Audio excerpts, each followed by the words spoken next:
नमस्कार। श्री श्री आनंद मूर्ति जी द्वारा रचित आनंद वचनामृतम खंड चतुर्थ में स्वाध्याय के रूप में आज का हमारा विषय है अर्थ और परमार्थ। शास्त्रों में कहा गया है, पाशबद्धो भवेत् जीव, पाश मुक्तो भवेत् शिव।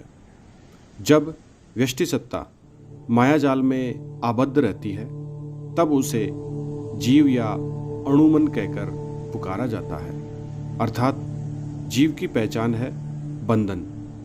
ब्रह्म की कृपा से जो इस बंधन को तोड़कर अपने आप को मुक्त कर सकते हैं वे ही शिवत्व को प्राप्त करते हैं। इस तरह हम देखते हैं कि शिव व जीव में अंतर केवल एक ही है।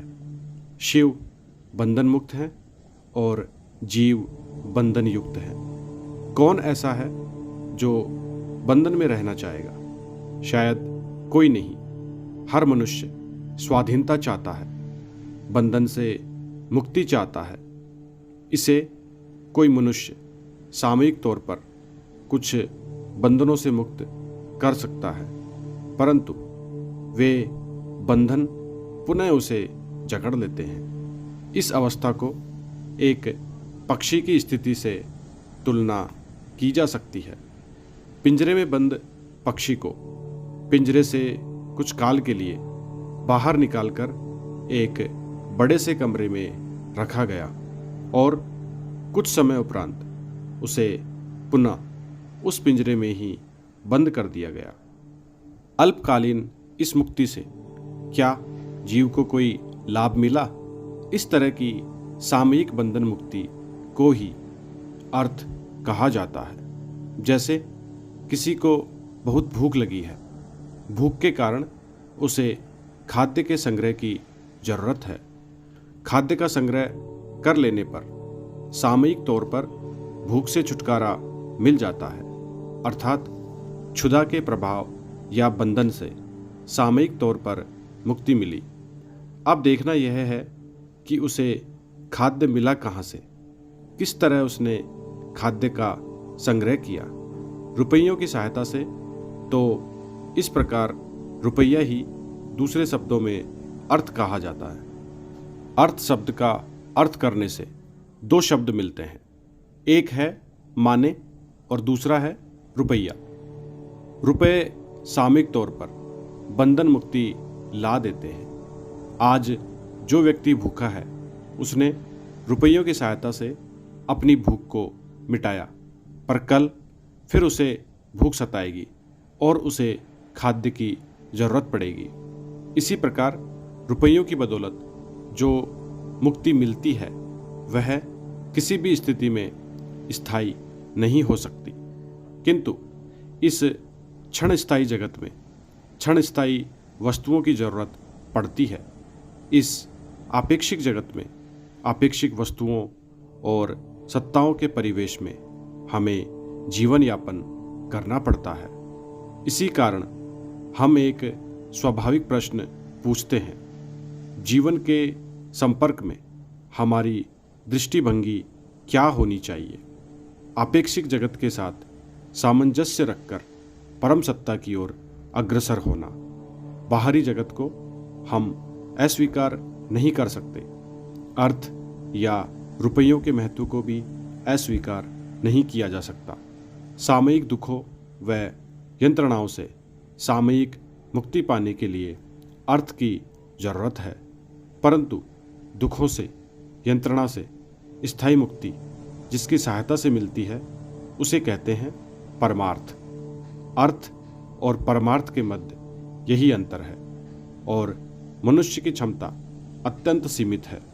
इस तथ्य को हम अस्वीकार नहीं कर सकते। मनुष्य के क्लेश तीन प्रकार के हैं, आदि भौतिक, आदि दैविक और आध्यात्मिक। आदि भौतिक दुख वह है जिसका कारण वस्तु जगत है। आदि दैविक दुख वह है जिसका उत्स अमूर्त जगत में है, अर्थात मनुष्य का मनोजगत है। ऐसे देश भी हैं जहां मनुष्य अच्छा खाते हैं, अच्छा पहनते हैं, पर क्या वे सुखी हैं? दुख यंत्रणा, संताप, रोग सब ही उन्हें भी सताते हैं। अपने प्रियजन के बिछुड़ने पर आँख के जल से उनका हृदय भी भींग जाता है, अर्थात दुख उन्हें भी है। यही दुख आधिदैविक दुख है। इसके बाद है आध्यात्मिक दुख। मानव के मन की परिधि बहुत ही छोटी है और वह सीमित विषयों से घिरा रहता है। इन सीमित दायरों से मन को ऊपर उठाना जरूरी है।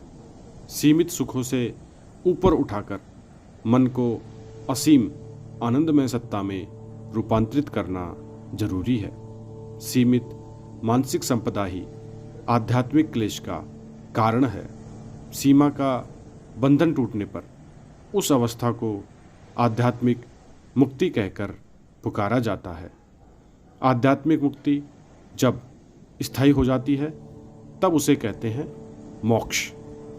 मनुष्य की क्षमता भी सीमित है और जो अर्थ मनुष्य को क्लेश से सामयिक मुक्ति दिलाने में सहायता प्रदान करता है वह भी सीमित है। यदि एक मनुष्य के पास कुछ अधिक मात्रा में अर्थ है तो दूसरे को सम परिणाम में अर्थ से वंचित होना पड़ता है। इस कारण किसी के भी पास प्रचुर धन संचित नहीं होना चाहिए। इस कारण मनुष्य को उत्पन्न क्लेश से मुक्त करने का कोई उपाय ढूंढना जरूरी था। अन्यान्य क्लेशों के साथ इन क्लेशों को दूर करने के लिए मुझे एक नए सामाजिक अर्थनैतिक तत्व का आविष्कार करना पड़ा। यह सामाजिक अर्थनैतिक तत्व है प्राउत। प्राउत को छोड़कर सभी क्लेशों से मानव को मुक्ति दिलवाने का और कोई उपाय नहीं है। जो भूखा है उसे आध्यात्मिकता की बात सुनाने से कोई लाभ नहीं। इस वस्तु जगत में जीने के लिए अर्थ की जरूरत है, परमार्थ की भी। परमार्थ वह तत्व है जो हमारे त्रिविध दुख क्लेशों की स्थायी निवृत्ति प्रदान करे।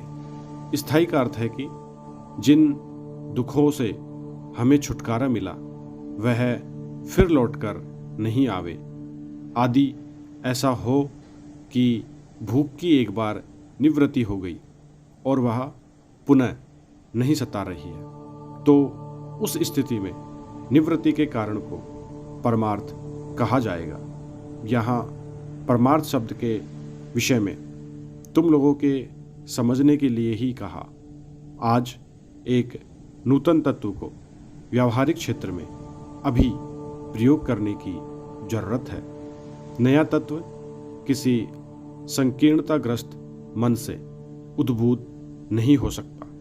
जो उन्नत व प्रबुद्ध मन लेकर विश्व संसार का निरीक्षण कर रहे हैं, केवल वही नूतन तत्व के आविष्कारक हो सकते हैं। दूसरे से यह संभव नहीं है। परमार्थ एक तत्व है और परमार्थ के विषय में भी यह बात कही जा सकती है।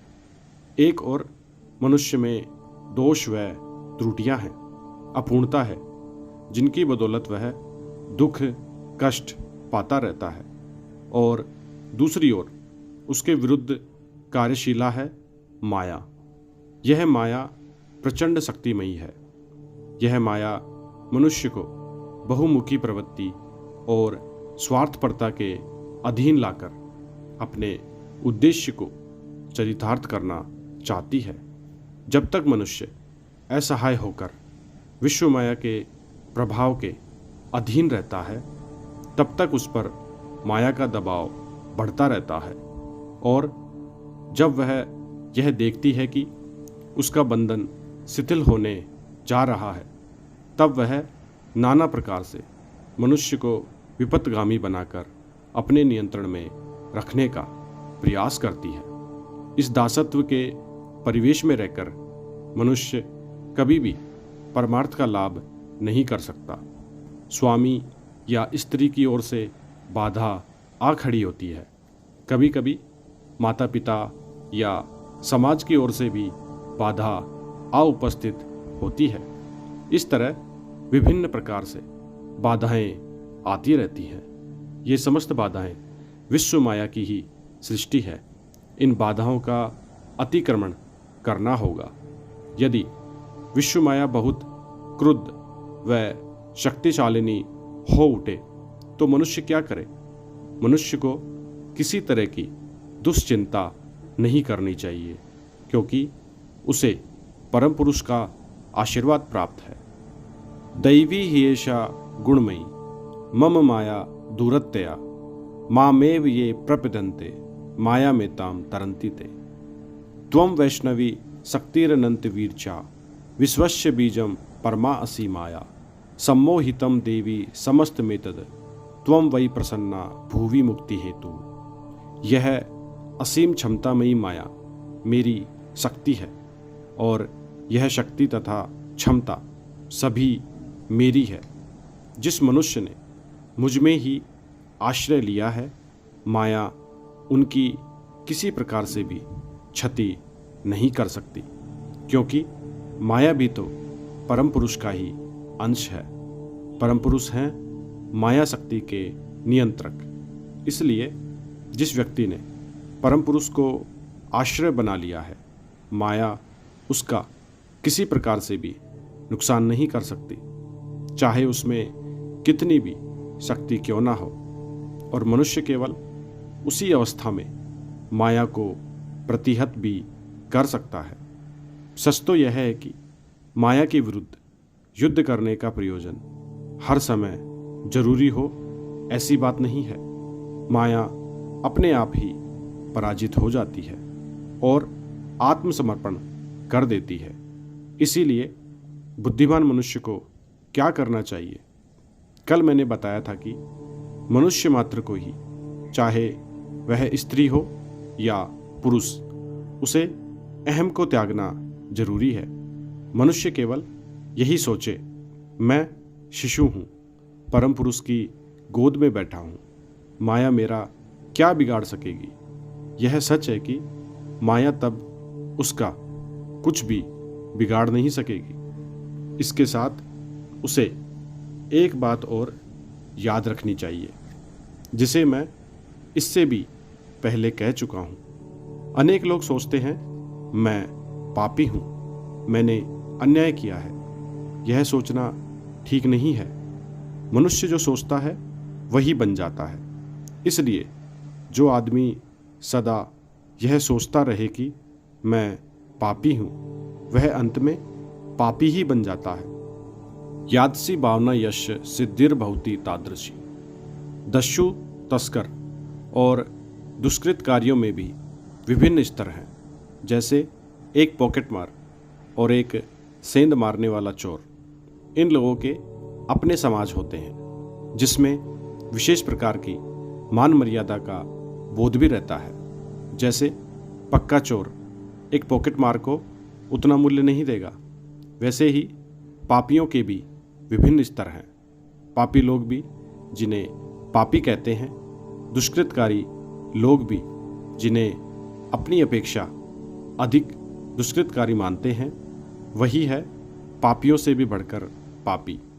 ऐसे पापी जिनसे पापी लोग भी घृणा करते हैं, वह भी यदि एकाग्र चित्त से परम पुरुष को स्मरण करता है, मेरी शरण में आता है, वह सोचता है कि मैं उनकी गोद में बैठा हूँ और कहता है, हे ईश्वर, मैं तुम्हारी संतान हूँ, मेरी रक्षा करो, तो इस पापी का भी मैं सभी पापों से उद्धार करूँगा। इस विषय में किसी को सरदर्द पालने की जरूरत नहीं है। इस प्रकार के मनुष्य, उनके अतीत का जीवन कितना भी अंधकाराच्छन्न क्यों ना हो, यदि वे परम पुरुष के शरणापन्न होने की प्रार्थना करते हैं, तो वह अवश्य ही पाप मुक्त होंगे। इस विषय में संशय का कोई उपाय नहीं है। मैं पापी हूँ, मैं पापी हूँ, इस प्रकार का चिंतन तुम लोग कभी नहीं करोगे। इस प्रकार के विचार को तुम लोग कभी प्रश्रय नहीं दोगे। इस प्रसंग में तुम लोग मदालसा की कहानी भी याद रखोगे। कोलकाता, प्रातः दर्शन, 4 नवंबर 1978। धन्यवाद। बाबा नाम केवला।